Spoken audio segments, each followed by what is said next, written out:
আসসালামু আলাইকুম এভরিওয়ান, কেমন আছেন সবাই? এখন আমি শেয়ার করব চিকেন আলুর মিক্সচার। তো চুলায় একটা প্যান দিয়ে কিছু পরিমাণ তেল গরম করে নিয়েছি। এবার দিলাম দারুচিনি, তেজপাতা, সাদা এলাচ, পেঁয়াজ কুচি। এবার পেঁয়াজগুলোকে হালকা করে ভাজি করে নিব। এবার দিয়ে দেবো আগে থেকে কুচি করা চিকেনগুলো, পরিমাণ মতো সয়া সস, কাঁচামরিচ, আদা বাটা, রসুন বাটা, জিরা বাটা, রাঁধুনি মিষ্টি সস বাটা, পরিমাণ মতো লবণ, সামান্য পরিমাণে মরিচের গুঁড়ো। এবার চিকেনটাকে নেড়ে চেড়ে ঢাকনা দিয়ে ঢেকে রেখে দেবো 5 থেকে 7 মিনিটের মতো। এখানে আমি কোনো পানি ইউজ করবো না, কারণ চিকেন থেকে যে পানি উঠে গেছে পানি দিয়ে আমি চিকেনটাকে সিদ্ধ করে নেব। তো চিকেনটা মোটামুটি সিদ্ধ হয়ে গেছে। এবার দিয়ে আগে থেকে সিদ্ধ করা আলুগুলো, সামান্য পরিমাণ ম্যাজিক মশলা, ভাজি মশলার গুঁড়ো।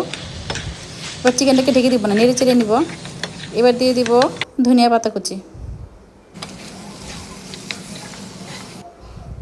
আমার কিমাটা মোটামুটি হয়ে গেছে, এবার আমি নামিয়ে নিব। এবার দিয়ে দিব পেঁয়াজ বেরেস্তা। পেঁয়াজ বেরেস্তা দিয়ে হাতের সাহায্যে ম্যাশ করে নিব। তো আমি বেশি ম্যাশ করব না, একটু আস্তে আস্তে রাখবো চিকেনগুলোকে।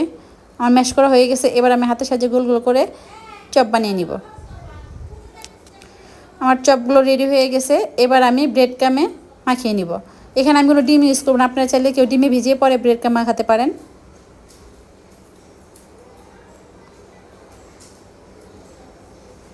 তো আমি এবার চুলায় একটা প্যান দিয়ে দিলাম,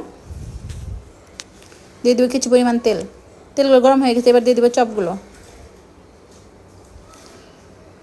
চপগুলোকে উল্টিয়ে নিব।